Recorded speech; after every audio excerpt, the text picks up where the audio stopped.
Bienvenue dans cette nouvelle édition du Morning News. Au sommaire de l'actualité, le projet de réforme agraire en Afrique du Sud suscite la controverse. Cette mesure entérinée par le Parlement qui est censée conduire à l'équité entre les populations divise. Au Burkina Faso, la deuxième réunion de haut niveau des ministres en charge des affaires religieuses et du culte des pays du G5 Sahel s'est tenue du 26 au 27 avril 2018 à Ouagadougou. La lutte contre le radicalisme a été au cœur des discussions. Et puis au Sénégal, le groupe Jam, spécialiste de l'afro-jazz, est de retour sur la scène musicale sénégalaise. Le groupe souhaite à travers cet e-album contribuer au développement de l'afro-jazz dans le monde. En Afrique du Sud, un projet de réforme agraire divise.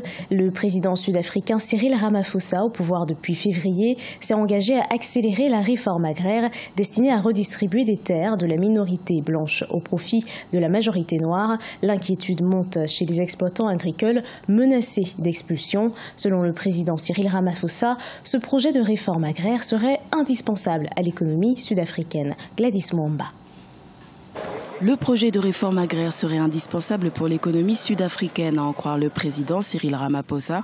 Au pouvoir depuis février 2018, le chef de file de l'ANC, parti historique, s'est engagé à accélérer la redistribution, sans compensation, des terres des exploitants blancs au profit de la majorité noire. C'est très bien qu'il y ait un débat sur ce crime horrible qui a été commis dans notre pays quand ces terres ont été confisquées. On ne pourra pas faire progresser l'économie sans cette réforme parce qu'on n'en aura pas ouvert tous les coffres. La terre est possédée par des minorités à 70% et les Noirs en ont 7%. L'économie ne peut pas fonctionner quand la majorité ne possède pas la ressource qui est son moteur. La tentative de Nelson Mandela dès 1994 de redistribuer 30% des terres en accordant des compensations aux exploitants blancs avait porté préjudice à l'économie.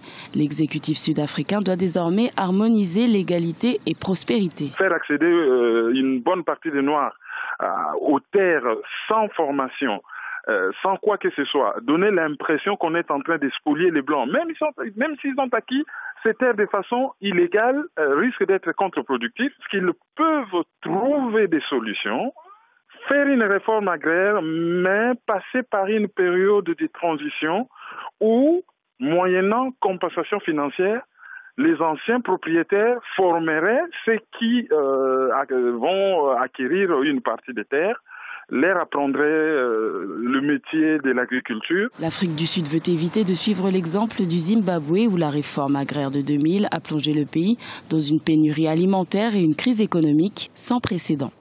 Brazzaville accueille depuis ce vendredi et jusqu'à ce dimanche 29 avril le premier sommet des chefs d'État et de gouvernement de la Commission du bassin du Congo et du Fond bleu, avec comme invité d'honneur le roi Mohamed VI du Maroc. Après les réunions préparatoires, c'est au tour des chefs d'État d'entrer en scène. Une dizaine d'entre eux, dont le président Macky Sall du Sénégal, Mahamadou Issoufou du Niger, Faustin Archange Touadéra de la Centrafrique ou encore Ali Bongo Ondimba du Gabon, sont arrivés ce samedi dans la capitale congolaise. Objectif de la rencontre, décrétée sur la base des travaux menés par les ministres de l'Environnement, les modalités concrètes d'opérationnalisation du Fonds bleu. Vous pourrez évidemment suivre cette rencontre de haut niveau en exclusivité sur Africa 24 ce dimanche 29 avril. Après Niamey en 2015, Ouagadougou a abrité la deuxième réunion de haut niveau des ministres des Affaires religieuses et de culte des pays du G5 Sahel le 26 et 27 avril. L'initiative provient du secrétariat permanent du G5 Sahel et du Bureau des Nations Unies pour l'Afrique de l'Ouest et le Sahel. Reportage de notre correspondant Jean-Paul Ouedraogo. Les 26 et 27 avril 2018 s'est tenue à Ouagadougou une réunion de haut niveau des ministres chargés des cultes des pays membres du G5 Sahel sur la radicalisation. Une rencontre qui intervient dans un contexte sous-régional de plus en plus caractérisé par une forte criminalité liée à l'extrémisme religieux.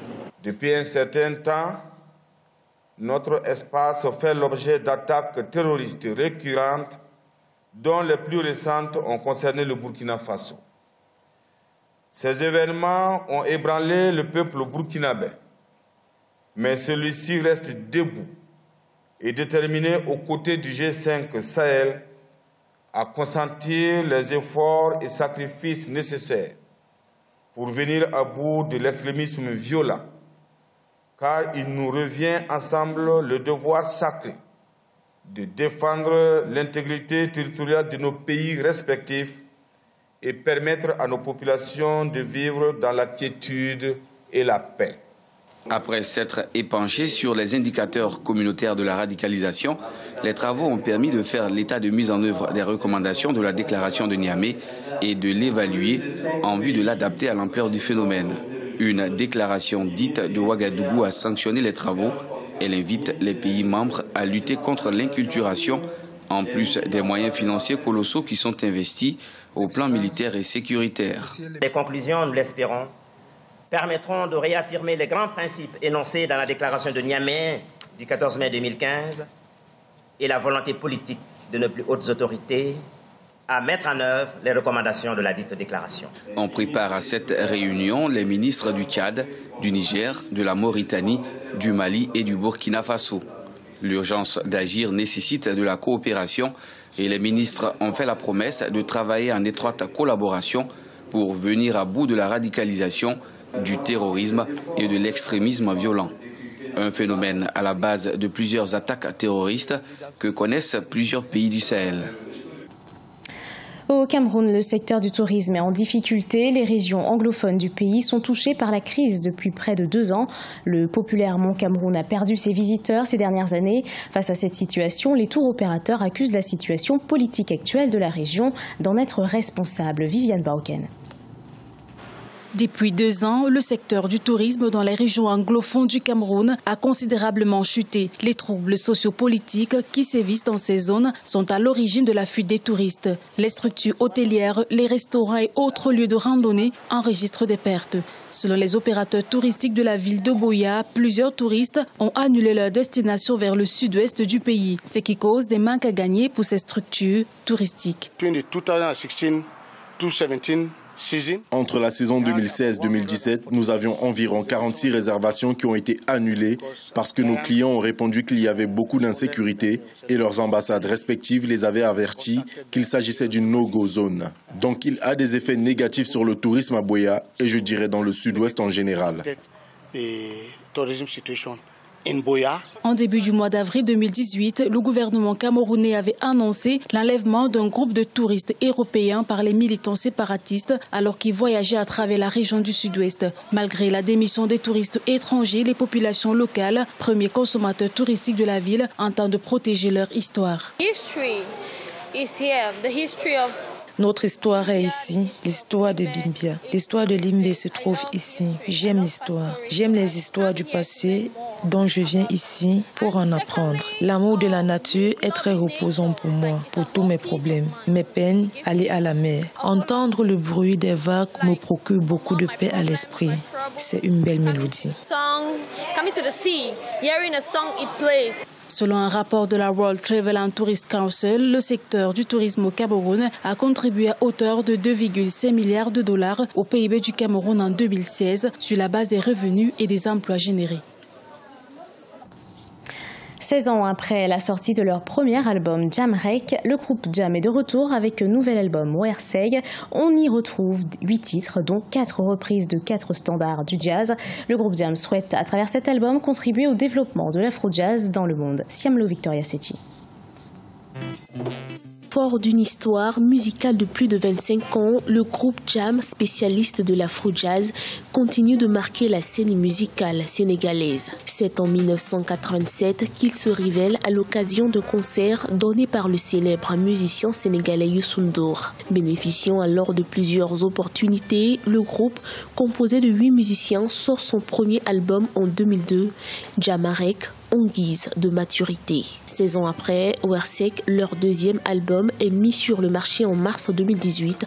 On y découvre 8 titres, dont 4 reprises de grands standards du jazz. Cet album, qui fait entrer le groupe dans l'ère du numérique, dévoile des compositions originales aux couleurs africaines vivantes. L'un des célèbres frères Guissé qui ont fait les beaux jours du groupe Jam a été invité à poser la voix sur le titre éponyme de l'album.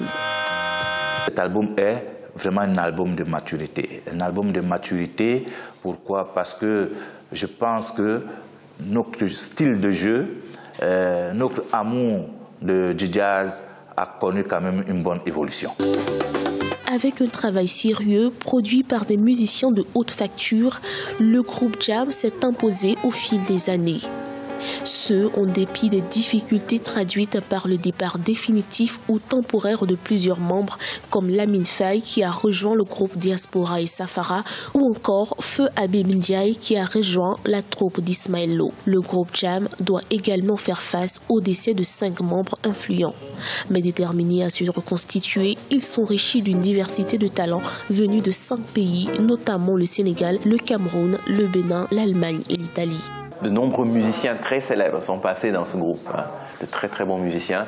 Alors ce qui caractérise un peu et qui fait, on va dire, la notoriété du groupe, c'est la qualité musicale qui fait que, bon, on va dire qu'on est assez respecté au niveau des musiciens sénégalais, qui nous permet de jouer avec beaucoup de groupes, on joue un peu avec tout le monde. Nous voulons aussi être un groupe qui vulgarise le jazz, parce que le jazz reste très élitiste et nous aimerions quand même que le jazz puisse être démocratisé. Outre les rencontres mensuelles, le groupe est régulièrement sollicité pour de grands événements annuels. À l'occasion du Festival de jazz de Saint-Louis qui se tient du 22 au 27 avril 2018, ils ont encore une fois été invités à se produire. Ce journal a été préparé par l'ensemble de la rédaction. Merci de l'avoir suivi. Retrouvez dans un instant une nouvelle édition d'Actualité sur Africa 24.